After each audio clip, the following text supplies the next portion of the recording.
तर बघा आज आपण equation of a line in 3D हा पॉईंट बघणार आहोत. त्याच्यामधला पहिला आहे equation of a line in vector form. Vector form मधलं इक्वेशन ऑफ लाईन बघणार आहोत. हेनंतर स्टेटमेंट कसं असेल बघा. त्याचे दोन क्रायटेरिया आहेत. पहिला आहे a line passing through the point and parallel to the vector आणि दुसरा आहे a line passing through the two points. तर त्याच्यामधला पहिला जो बघणार आहे आपण तो बघा a line passing through the point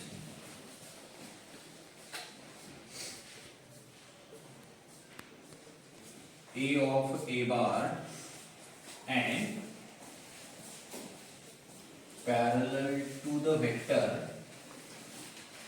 B bar, then its equation is R bar is equal to A bar plus lambda into B bar. तर हा हे थेरमचं स्टेटमेंट आहे. If a line passing through the point A of A bar and parallel to the vector B bar, then its a vector equation of a line is R bar is equal to A bar plus lambda into B bar. याचं proof कसं असेल बघा. Suppose तुमची ही एक line आहे L की जी तुमची A of A बार या पॉइंट मधून पास होते आणि ह्या वेक्टरला पॅरलल ह्या लाईनला पॅरलल असणारा हा दुसरा वेक्टर B बार आहे आणि P हा point any variable point on this line आहे की ज्याचा पोझिशन वेक्टर काय म्हणणार तुम्ही R बार. ठीक म्हणजे गिवन आहे ते बघा. गिवन तुम्हाला काय दिलेलं आहे line L passing through the point A of A bar and parallel to the vector B bar and P of R bar तुम्ही काय म्हणताय be any variable point on the line. Be any variable point on the line. ह्याच line वरचा हा एक कोणताही variable point आहे की ज्याचा पोझिशन वेक्टर काय आहे R बार आहे. मग आता तुम्हाला ह्याच्यावरून काय लक्षात येते की हियर ह्या दोन पॉइंटना जॉइन करणारा वेक्टर आणि B बार हे दोन वेक्टर कसले आहेत पॅरलल आहेत. म्हणजे इथं काय म्हटलं तुम्हाला here AP bar is parallel to B bar आहे. मग दोन वेक्टर जर पॅरलल असतील तर ते एकमेकाच्या स्केलर मल्टिपल मध्ये असतात. ठीक देयरफॉर तुम्हाला काय म्हणता येईल या ठिकाणी की AP bar is equal to lambda into B bar. दोन पॉइंटना जॉइन करणारा वेक्टर AP बार कसा डिफाइन करता येतो position vector of terminal point minus position vector of initial point. Therefore काय म्हणतात तुम्हाला position vector of P minus position vector of A which is equal to lambda into B bar. ठीक position vector of point P काय म्हणता तुम्ही R बार आहे. Position vector of A काय आहे A बार आहे which is equal to lambda into B bar आहे. आता हा मायनस A बार आहे LHS ला RHS ला गेला तर प्लस मिळेल. म्हणजे काय मिळेल की R bar is equal to A bar plus lambda into B बार. आता या ठिकाणचा हा लॅम्बडा जो आहे हा लॅम्बडा म्हणजे काय आहे पॅरामीटर आहे where lambda is any parameter. Okay तर हे तुमचं काय असेल required vector equation of a line असेल. Therefore R bar is equal to A bar plus lambda into B bar is called vector equation of a line. Okay तर हे तुमचं proof होतं. तर आता याच्यामध्ये बघा रिमार्क काय याच्यावरून सांगता येईल तुम्हाला. पहिला रिमार्क काय म्हणताय या ठिकाणी लॅम्बडा हा पॅरामीटर आहे बरोबर आहे का. म्हणून तुम्हाला या लाईनच्या इक्वेशनला कशा फॉर्म मध्ये इक्वेशन आहे म्हणताय पॅरामीट्रिक फॉर्म मध्ये आहे म्हणताय. ठीक आहे पहिला रिमार्क काय म्हणताय R bar is equal to A bar plus lambda into B bar be the vector equation of a line in its parametric form. Parametric form. ठीक ओके. आता R बार म्हणजे P या पॉइंटचा पोझिशन वेक्टर आहे बरोबर आहे का. म्हणजे लॅम्बडाच्या प्रत्येक व्हॅल्यूला एक P हा पॉइंट काय मिळेल या लाईनवर सांगता बरोबर आहे. आणि P या लाईनवरच्या प्रत्येक पॉइंटला लॅम्बडाची काय मिळेल, एक युनिक व्हॅल्यू मिळेल. हा दुसरा रिमार्क असेल. For each value of lambda we get a variable point p on a such a line. and दुसरा काय म्हणतात तुम्हाला, प्रत्येक p पॉइंटला लॅम्बडाची काय मिळेल तुम्हाला, युनिक व्हॅल्यू मिळेल. For each point p on a line L we get unique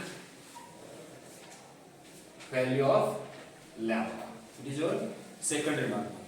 ठीक. आता मला सांगा तिसरा रिमार्क काय म्हणता येईल बघा बरं. तुम्ही या ठिकाणी काय म्हणताय की AP bar is parallel to P bar आहे. मग जर दोन वेक्टर पॅरलल असतील तर क्रॉस प्रोडक्ट काय मिळतो, 0 मिळतो. बरोबर आहे का. मग या ठिकाणी काय म्हणताय तुम्ही, here AP bar is parallel to B bar आहे. therefore AP bar cross product with B bar which is equal to 0 आहे. म्हणजे दोन वेक्टर जर पॅरलल असतील तर क्रॉस प्रोडक्ट 0 मिळतो. काय मिळतो, क्रॉस प्रोडक्टची डेफिनेशन काय आहे, A bar cross B bar, A bar cross B bar which is equal to magnitude of A bar into magnitude of B bar into sin theta into n cap. ठीक. n cap म्हणजे unit vector आहे. जर दोन vector parallel असतील तर त्या दोघांच्या मधला अँगल किती झाला, 0 झाला. आणि sin 0 किती मिळतो, 0 मिळतो. 0 into समथिंग 0 झाला. ओके. आता हा AP बार म्हणजे काय आहे, दोन पॉइंटना जॉइन केलेला एक वेक्टर आहे. तो कसा डिफाइन केला जातो, position vector of terminal point minus position vector of initial point. P या पॉइंटचा पोझिशन वेक्टर या ठिकाणी काय डिफाइन केलाय तुम्ही, R बार मायनस A या पॉइंटचा पोझिशन वेक्टर काय डिफाइन केला, A bar cross product with B bar is equal to 0 bar. आता ह्या ठिकाणी कुठं पॅरामीटर दिसतोय का आपल्याला, नाही दिसत. म्हणून ह्या इक्वेशनला काय म्हणायचं, it is the vector equation of a line in non parametric form. ठीक आहे. therefore it is called as vector equation of a line in its non parametric form. तर वेक्टर इक्वेशन ऑफ लाइन लिहिण्यामधला हा पहिला theorem झाला. पहिला theorem काय होता की जर दिलेली लाइन A बार या पॉइंट मधून पास होत असेल आणि B बार जर पॅरलल असेल तर त्या लाइनचं वेक्टर इक्वेशन पॅरामेट्रिक फॉर्म मध्ये कसं मिळतं की R bar is equal to A bar plus lambda into B bar. आणि नॉन पॅरामेट्रिक फॉर्म मध्ये कसं मिळतं की R bar minus A bar cross product with B bar is equal to 0 bar. हे तुमचे काय आहेत, वेक्टर इक्वेशन ऑफ लाइन्स आहे. हे जे आहे पहिलं ते काय आहे, पॅरामेट्रिक फॉर्म मधलं आहे. इथं पॅरामीटर कोणताही नाही म्हणून याला काय म्हणता तुम्ही, it is known as non parametric form. आता हे झालं वेक्टर इक्वेशन. तुम्हाला कार्टेशियन इक्वेशन कसं लिहिता आहे बघा. कार्टेशियन इक्वेशन कसं म्हणतात, त्याला थेरम नंबर 2 म्हणा. थेरम नंबर 2 काय म्हणतात तुम्ही बघा, if a line passing through the point A of x1, y1, z1 and A, B, C are its direction ratios, then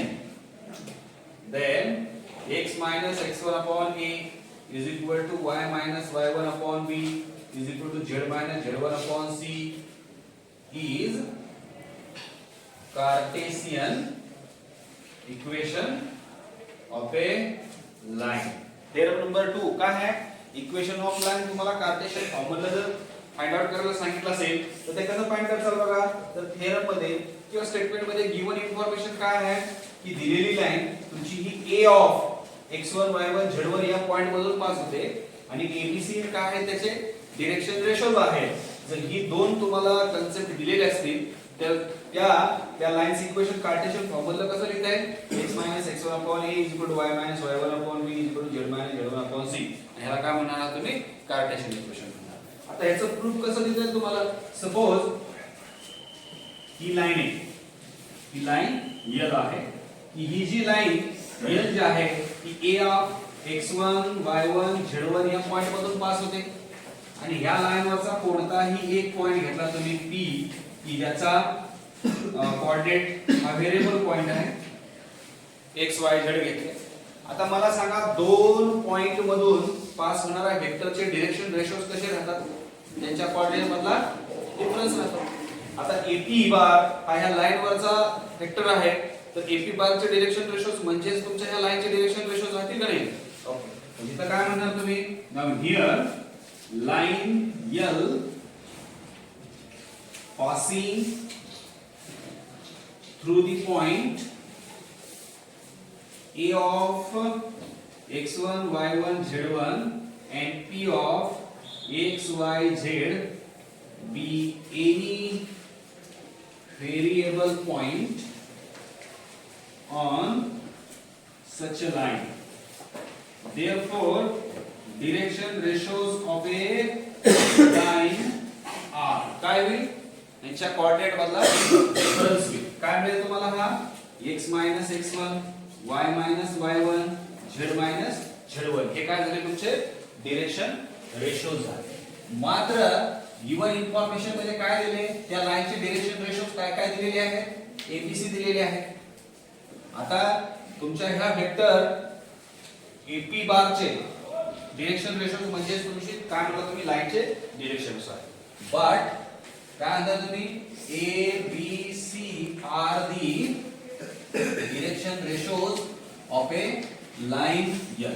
आता लाइन L चे हेही डायरेक्शन रेशोज आहे, हेही डायरेक्शन रेशोज आहे. कोणत्याही वेक्टरला किंवा कोणत्याही लाईनला किती डायरेक्शन रेशोज असतात? Infinite number of direction ratios. बरोबर आहे.